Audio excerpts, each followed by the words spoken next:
नमस्कार दर्शक बंधु। आज सकाळ बड़ ब्रेकिंग न्यूज थिला कांग्रेस दलर मोहम्मद मोकिम बहिष्कृत हो जाइछन्ति। कांग्रेस दलर वरिष्ठ नेता एवं गत सप्ताह से कांग्रेस दलर नेतृत्व एवं ओडिशा रे तार पुनरुत्थान एवं कांग्रेस दल गोटे माने उन्मादना भर्ती करबा पई से चिठी लिखले सोनिया गांधी को। तेणु चिठी लिखा प्रक्रिया एवं चिठी लिखा प्रक्रिया परे गणमाध्यम रे जो प्रकार चर्चा को आसिला कांग्रेस रो अनेक वरिष्ठ नेता जदिओ भक्त बाबू नेतृत्व में खुशी नहांती तथापि मोहम्मद मोकिम ए प्रकार पदक्षेप को पसंद कले ना। सेपटे दिल्ली रे वर्तमान भारतर प्राय सबू राज्य लोक जाइकरी भोट चोर गादी छाड़ जो समावेश रामलीला मैदान रे करा जाउछि सेथिरे शामिल होइछन्ति एवं सही समय ओडिशा कांग्रेस रे एपरि गोटे हटचमट निष्पत्ति कथा होछि जे मोहम्मद मोकिम दलरू विदा हवा पई चाहूथिले ना तांकू दल विरोधी कार्य पई बहिष्कृत करागला। ए संपर्क रे आज आलोचना करबा आज पॉलिटिकल पल्स रे।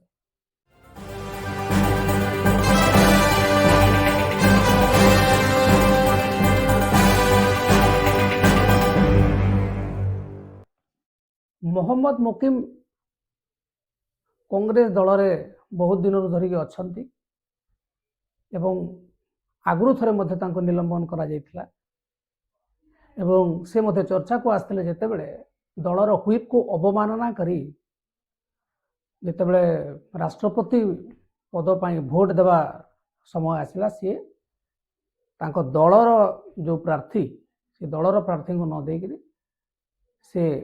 द्रौपदी मुर्मू को भोट देथिले एवं से समय कथा होतला जे से दल भितरे थिले मध्य दल पई विशेष काम करू ना एवं तांको नारे अनेक आपराधिक मामला अछि जोथि पई से निर्वाचन भी लड़ी पारले नहीं। फलस्वरूप तांको झियो को निर्वाचन लड़िया को पड़ला एवं से जीतिकी मध्य आसिले। से जने संगठक साधारण लोकंक पाखरे तांकर कनेक्शन अछि एतरे कोनोसी असुविधा नहीं।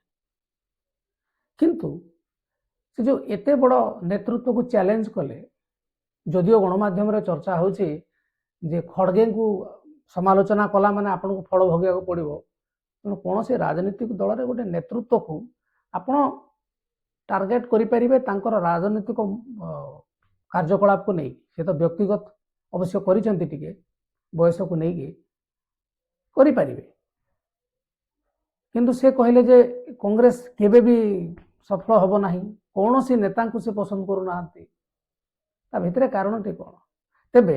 से जो 15 पृष्ठार गोटे चिठी लिखिछंती बोली चर्चा होछि गणमाध्यम तो प्रथम पेज टी घुरी बुलुछि किंतु 15 पृष्ठार गोटे चिठी से सोनिया गांधी को देले। प्रथम कथा होछि सोनिया गांधी को देले कहीं कारण होछि राहुल गांधी को भेटी पारु नाहंती। से निजे कहउछंती दलर वरिष्ठ नेता दिल्ली रे जो मन अछन तांको भेटी पारु नाहंती। से केसी वेणुगोपाल को दे पारि थांते राहुल गांधी को दे पारि थांते विरोधी दलर नेता दलर निर्वाचित अध्यक्ष जातीय अध्यक्ष खड़गे जी को दे पारि थांते कहि थांते आपन नेतृत्व रे आ चलिबो नाही दलर कर्मी कहि परिबो सेतक कले ना। से उल्टा बागिया कथा कहले प्रियंका गांधी को नेतृत्व दिया जाए। प्रियंका गांधी को नेतृत्व जो माने देबे तापाई कोर कमिटी अच्छी से माने जातीय स्तर रे आलोचना करिवे। आपण जातीय स्तर नेता नहंती आपन केबे प्रोजेक्शन करा जाए एवं यदि आपण ओडिसा रे भी देखिबे मोहम्मद मोकिम गोटे राज्यर सबू जगह रे तांकर जो प्रभाव नाही केवल कटक विशेषकर आउ अल्प किसी जगतसिंहपुर यही छोट मोट जगार अच्छी। तेणुक से जो मन रे गोटे राग अच्छी जे मु राज्य सभापति पीसीसी प्रेसिडेंट हो पारे ना एवं निरंजन पट्टनायक किसी करें ना जयदेव जेना किसी करें ना आपण मैंने जो 25 वर्षर आपणकर जो दलर अवनति होती कौन से गोटे निर्वाचन रे सरकार को आसी पारि नाहंती ताले भक्त बाबू कहीं कौन सी नेता तो आसी आ कहीं तो सफल होना बरं भक्त बाबू को से धन्यवाद देवा कथा जे बीजेडी रो गड़ थिला नुआपड़ा बीजेपी सरकार रे अच्छी दी जन प्रबल पैसा खर्च कर कांग्रेस सेठी द्वितीय स्थान को आजेडी ठू अधिक भोट पाई गोटे धाड़ी भी लिखिले नहीं तेणु जितेबाला आपणकर असुविधा समय हो चिठी लिखि दौरान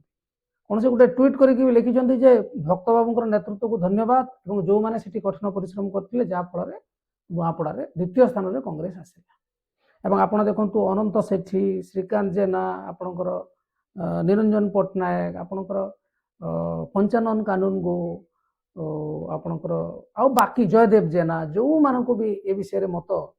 मगा जाइए मोकिम बाबूंकर जो आभिमुख्य संपर्क में जो चिठी लिखा आभिमुख्य जदिओ भक्त बाबूंकर नेतृत्व को आम जाने समस्ते बहुत भल भाव पसंद करूना तथापि भी मोहम्मद मोकिंकर जो स्टाइल ऑफ अप्रोच जो प्रकार काम से कले ताकू कहीं पसंद करूना एवं यह निहाती भाव में दिल्ली रे जेतेबेले चर्चा होती समावेश होता आलोचना होता फलस्वरूप आज सका विदा करागला आपण मानकर मन थी जो नुआपड़ा उपनिर्वाचन होता से गोटे सभारे ओडिशा प्रभारी अजय कुमार लल्लू कही ये निर्वाचन सरला भक्त बाबू पीसीसी प्रेसिडेंट रहिबे निर्वाचन हारिले भी जितिले भी जहाँ भी फलाफल हो से कही जितेबाला उपनिर्वाचन होता से दलर गुड़ाए व्यक्ति विरोध करने बाहरी निज दल को क्षति पहुँचाया गोटे अभियोग जहाँ भक्त बाबू नेतृत्व को लेकिन आसूसी ताहा होची जे से कुआडे कौशल राज्य गठन करने बाप पुओ अंटा भिड़ी जार कौन सी प्रमाण गणमाध्यम ना कौ सभारे ना कि ना ये गोटे नेरेटिव्स तैयारी करा हाँ भक्त बाबू जो हिसाब रे निर्वाचन परिचालना कले ताहा आदौ ग्रहणीय नुहे भूल करिसेंती एवं राज्यर जेकोसी जगार भी जदि कौन से गोटे उपनिर्वाचन बा निर्वाचन हुए दलर सबू नेता मानू विभिन्न पंचायत ब्लॉक दायित्व देकी आपण माने टेस्ट करवा कथा सी बोधे भाविले मु एका जाइए जितेदेवी जेहेतु घासीराम माझी स्वाधीन प्रार्थी होकर 51,000 पाई मु तो कांग्रेस जिला सभापति कली कांग्रेस टिकेट करेली तेणु एथर जितवा स्वाभाविक तेणु जीति गले फायदाटा मोर केवल हम और मोर दबदबा रही अंकटी भूल कले तेणु कांग्रेस दलर जो स्टाइल ऑफ वर्किंग यह नुहे आपण माने वर्तमान जदि विभिन्न पॉलिटिकल पार्टी को देखिए एबे भी जदि दल रे दल विरुद्ध रे बा दल विषय रे कि कहया कौ दल रे स्वाधीनता होची से होची कांग्रेस तेणु से जो चिठी लिखिले से चिठीटा लिखि थांते एवं अपेक्षा करि थांते जे दल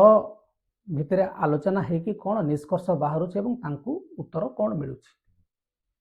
गणमाध्यम रे जनइबार आवश्यकता नहीं दलर कंदल दल भितर मतभेद सबू दल रे अछि को दल रे नहीं आपनकर विधिबद्ध प्लाटफर्म अछि एवं से जदि वरिष्ठ नेता एवं राज्य संभालिया पई स्वप्न देखुचंती ताले से जदि सभापति होता तांको विरुद्ध रे एमिति चिठी जाइथांता से तांकर प्रतिक्रिया कौन होता आमे कहूनु भक्त बाबू भल बोली मोहम्मद मुकिम जो ये प्रकार गोटे वर्तमान एटा कौन कह नाटक कले भाया कह ये नाटक निजे तैयारी करथिला भलिया लागुछि तेबे दिल्ली रे ए विषय रे आलोचना निहाती भाव रे हेछि एवं दिल्ली रे थाई कि भक्त बाबू ये जो मोहम्मद मोकिंकर जो ये अभियोग उपरे कौन कहते टिके नजर पकांतु तापर आलोचना कि कांग्रेस किसी का अहंकार से चलता नहीं कांग्रेस सबको लेके चलता है लेके चलना चाहता है लेकिन शीर्ष नेता पर सवाल उठाना का मतलब यह है कि आप हमारी पार्टी में नहीं हो आप दूसरे पार्टी से प्रेरित हो दूसरे पार्टी से आपका लगाव है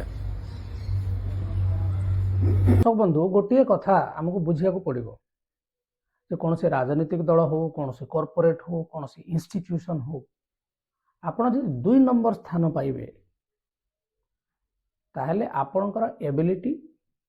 आपणकर स्किल अपेक्षा आपण केते भरोसा योग्य ताहा ही आपण को सही पदवी को नब मैं ये कहूँ कांग्रेस गोटे जातीय दल एवं तांकर रिप्रेजेंटेटिव विभिन्न स्टेट रे सेमाने रखती जन को जो मान को आम पीसीसी प्रेसिडेंट कहूँ एवं ये जातीय दल ଜାତୀୟ ଦଳରେ କ'ଣ ନେତୃତ୍ୱ ନେବାର କ୍ଷମତା ନାହିଁ, ତାଙ୍କର କ'ଣ ଅଭିଜ୍ଞତା ନାହିଁ, ତାଙ୍କର କ'ଣ ସଂଗଠନ କ୍ଷମତା ନାହିଁ, ସବୁ ଅଛି। ତେଣୁ ରାଜ୍ୟରେ ଯଦି ସେ ରହିବେ ଜଣେ ଭରସାଯୋଗ୍ୟ ବ୍ୟକ୍ତି ହେବା ଦରକାର। ସ୍କିଲ୍ ଏବିଲିଟି ଏଇଟା ପଛରେ ହେବ। ଆପଣ ଯେକୌଣସି ଜାଗାରେ ଦେଖନ୍ତୁ ଯିଏ ନମ୍ବର 2 ହବ, ଏମାନେ ନମ୍ବର 2 ଯେଉଁମାନେ କେନ୍ଦ୍ରୀୟ ନେତୃତ୍ୱଙ୍କର ପ୍ରତିନିଧି ହିସାବରେ ଓଡ଼ିଶାରେ କାର୍ଯ୍ୟ କଲେ ଯେହେତୁ ଜାତୀୟ ଦଳ। ତେଣୁ ଆପଣ ଭରସାଯୋଗ୍ୟ ହେବା ଦରକାର। ଆପଣ ଯଦି କଂଗ୍ରେସକୁ ସୁଧାରିବା ଚକ୍କରରେ କଂଗ୍ରେସର ମାନେ ତିଳରୁ ତାଳ ଖୋଲିବେ, ଆପଣଙ୍କୁ କୌଣସି ନେତା ପସନ୍ଦ କରିବେ ନାହିଁ, ଯଦିଓ ଆପଣ ସତ କଥା। ତେଣୁ ରାଜନୀତିରେ ମହମ୍ମଦ ମକିମ ବାବୁଙ୍କୁ ଏ ଜିନିଷ ଶିଖେଇବାର ଆମର ଅଭିପ୍ରାୟ ନାହିଁ, କାରଣ ସିଏ ପୋଖତ ରାଜନେତା। କିନ୍ତୁ ବିଦ୍ରୋହ କରିକି କିଏ କେତେବେଳେ ପଦବୀ ହାସଲ କରିପାରି ନାହିଁ, ବହୁତ ରେୟାର ଘଟଣା ଅଛି। ଦ୍ୱିତୀୟ ବିଷୟ ହେଉଛି ଯେ ମହମ୍ମଦ ମକିମଙ୍କର ଏ ଯେଉଁ ଫ୍ରଷ୍ଟ୍ରେସନ୍ ଅଛି, ଏ ଫ୍ରଷ୍ଟ୍ରେସନ୍ କାହିଁକି ଅଧିକ ବଢ଼ୁଛି? ଅନେକ ସମୟରେ ଯେତେବେଳେ ଓଡ଼ିଶାରେ ପିସିସି ପ୍ରେସିଡେଣ୍ଟ ନୂଆ ହେବାର ଥାଏ, ମହମ୍ମଦ ମକିମଙ୍କର ନାଁ ସବୁବେଳେ ଥାଏ 2-3 ଜଣଙ୍କ ଭିତରେ। କିନ୍ତୁ ବର୍ତ୍ତମାନ ଚିତ୍ର ଟିକେ ଅଲଗା। ଚିତ୍ରଟି ହେଉଛି ଯେ ଓଡ଼ିଶାରେ ବିଜେପି ସରକାରରେ ଅଛି ଏବଂ ହିନ୍ଦୁ ବିଚାରଧାରାକୁ ବିଜେପି ପ୍ରମୋଟ କରୁଥିବାର ସମସ୍ତେ ଜାଣିଛନ୍ତି। ତେବେ ଏଠି ଯଦି ଜଣେ ମୁସଲିମ ବ୍ୟକ୍ତିଙ୍କୁ ପିସିସି ପ୍ରେସିଡେଣ୍ଟ କରେ, ତାହେଲେ ତାଙ୍କର ଯେଉଁ ପ୍ରୋଜେକ୍ସନ୍ ବା ବ୍ରାଣ୍ଡ ଇମେଜ୍ ଓଡ଼ିଶାରେ ଲୋକଙ୍କ ପାଖକୁ ଯିବା ଷ୍ଟ୍ରାଟେଜିକାଲି ଦୁର୍ବଳ ହେବ, ଯେଉଁଥିପାଇଁ ମହମ୍ମଦ ମକିମଙ୍କୁ ସେ ସୁଯୋଗ କେବେ ଦିଆଯାଇ ପାରୁନାହିଁ, ଯଦିଓ ଅନେକ ସମୟରେ ତାଙ୍କ ନାଁକୁ ନେଇକି ଚର୍ଚ୍ଚା ହେଉଛି। ଏବଂ ସବୁଥିରୁ ବଡ଼ ବିଷୟଟି ହେଉଛି ଯାହା ଆମ ପାଖରେ କୌଣସି ଏହାର ପ୍ରମାଣ ନାହିଁ, କିନ୍ତୁ ଯାହା ଚର୍ଚ୍ଚା ହେଉଛି ଯେ ମହମ୍ମଦ ମକିମ ନିଜେ ଆଉ କଂଗ୍ରେସରେ ରହିବାକୁ ଚାହୁଁନାହାନ୍ତି ଏବଂ ସେ ସେଥିପାଇଁ ଗୋଟେ ପ୍ଲଟ୍ ତିଆରି କରୁଛନ୍ତି, ଏମିତି ଗୋଟେ ଘଟଣା କରାଯାଉ ଯେଉଁଥିରେ କଂଗ୍ରେସର ସ୍ଥିତି ଦୁର୍ବଳ ଅଛି ବୋଲି ପଦାରେ ପଡ଼ୁ ଏବଂ ଦ୍ୱିତୀୟତଃ କଂଗ୍ରେସ ତାଙ୍କୁ ବହିଷ୍କାର କରୁ। ପ୍ରଥମଟାରେ ସେ ସଫଳ ହେଲେ, ବିଭିନ୍ନ ଗଣମାଧ୍ୟମକୁ ଗଲେ, ଯେଉଁ ଗଣମାଧ୍ୟମରେ ସେ ଚିଠି କଥା କମ୍ କହିଲେ ଏବଂ ଦଳର ଇମେଜକୁ ଖରାପ କରିବା ପାଇଁ ବହୁତ ପ୍ରଚେଷ୍ଟା କଲେ। କାହିଁକିନା ଯେ ଦଳର ପୁନରୁତ୍ଥାନ ଏବଂ ଦଳର ନୂଆ ଉନ୍ମାଦନା ସୃଷ୍ଟି କରିବା ପାଇଁ ଚିନ୍ତା କରୁଥାନ୍ତି ଅନ୍ତରରୁ, ସେ ଗଣମାଧ୍ୟମକୁ ଯାଇକି ନିଜ ଦଳର ଇଜ୍ଜତ ବିକ୍ରି କରିବେ ନାହିଁ। ଯେକୌଣସି ଲୋକଙ୍କୁ ଆପଣ ପଚାରନ୍ତୁ, ଆପଣଙ୍କର ଘରର କଳି ଯାଇକି ଥାନାରେ କେବେ ସମାଧାନ ହେଇଛି? ହବ ନାହିଁ। ଦ୍ୱିତୀୟ ବିଷୟ ହେଉଛି ସେ ଯେଉଁଟା ଚାହୁଁଥିଲେ ଯେ ଦଳରୁ ଯଦି ସେ ନିଜେ ପଳେଇ ଯାଇଥାନ୍ତେ ତାହେଲେ ଲୋକ କହିଥାନ୍ତେ ଇଏ କି କଂଗ୍ରେସିଆ ଦେଖି ହେଉଥିଲା ଏବଂ ତାଙ୍କ ସହିତ ତାଙ୍କର ଝିଅଙ୍କୁ ମଧ୍ୟ ଟାର୍ଗେଟ କରିଥାନ୍ତେ। ତେଣୁ ସେ ନିଜେ ଯଦି କୌଣସି ଆଉ ଗୋଟିଏ ଦଳକୁ କଂଗ୍ରେସ ଛାଡ଼ିକରି ଚାଲି ଯାଇଥାନ୍ତେ ତାହେଲେ ତାଙ୍କର ନୈତିକତା ଉପରେ ପ୍ରଶ୍ନ ଉଠିଥାନ୍ତା ଏବଂ ବିଶେଷ କରି ତାଙ୍କ ଝିଅଙ୍କ ଉପରେ ମଧ୍ୟ ଗୋଟେ ରାଜନୈତିକ ଚାପ ରହିଥାନ୍ତା ଏବଂ ଆପଣଙ୍କର କ'ଣ କହିଲେ ଗୋଟେ ଇମେଜ୍ ଡିଷ୍ଟ୍ରକ୍ସନ୍ ହେଇଥାନ୍ତା ଯେ ଦେଖନ୍ତୁ ଝିଅ କଂଗ୍ରେସରେ ବିଧାୟିକା ଅଛି ଏବଂ ବାପା ପଳେଇଲା ଅଲଗା ଦଳ। ତ ଏ ଗୋଟେ ପ୍ଲଟ୍ କ୍ରିଏଟ୍ କରାହେଇଥିଲା। ଏମିତି ଜିନିଷ କିଛି ଲେଖାଯାଉ ଯାହାକି ଦଳକୁ ଲାଗିବ ଯେ ଏଇଟା ଗୋଟେ ଦଳ ବିରୋଧୀ କାର୍ଯ୍ୟ ଏବଂ ସେଇ ହିସାବରେ ତାଙ୍କ ବିରୁଦ୍ଧରେ କାର୍ଯ୍ୟାନୁଷ୍ଠାନ ନେବ। ତେଣୁ କାର୍ଯ୍ୟାନୁଷ୍ଠାନଟା ଏଇଟା ଗୋଟେ ସ୍ୱାଭାବିକ ପ୍ରକ୍ରିୟା। ଆପଣମାନେ ଯଦି ମହମ୍ମଦ ମକିମଙ୍କର ଯେଉଁ ବହିଷ୍କୃତ ହେଲା ପରେ ଯଦି ପ୍ରତିକ୍ରିୟା ଆପଣ ଶୁଣୁଥିବେ, ଅନେକ ଲୋକ ଅନେକ କଥା କହୁଛନ୍ତି।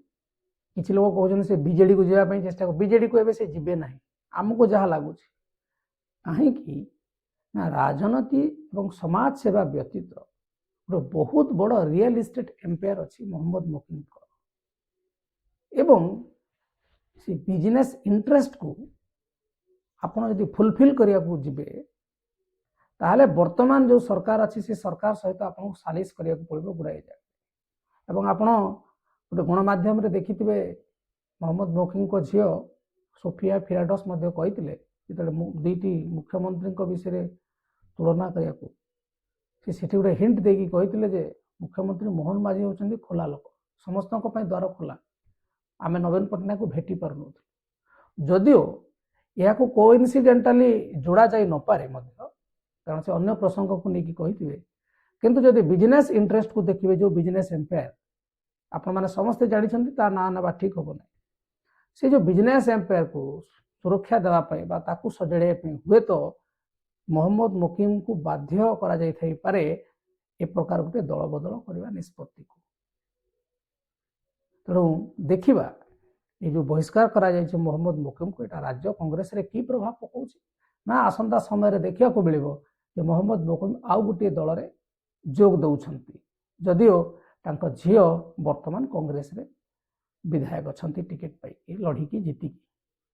तो आगो को देखिया को बाकी रहिला कांग्रेस रो आगामी निष्पत्ति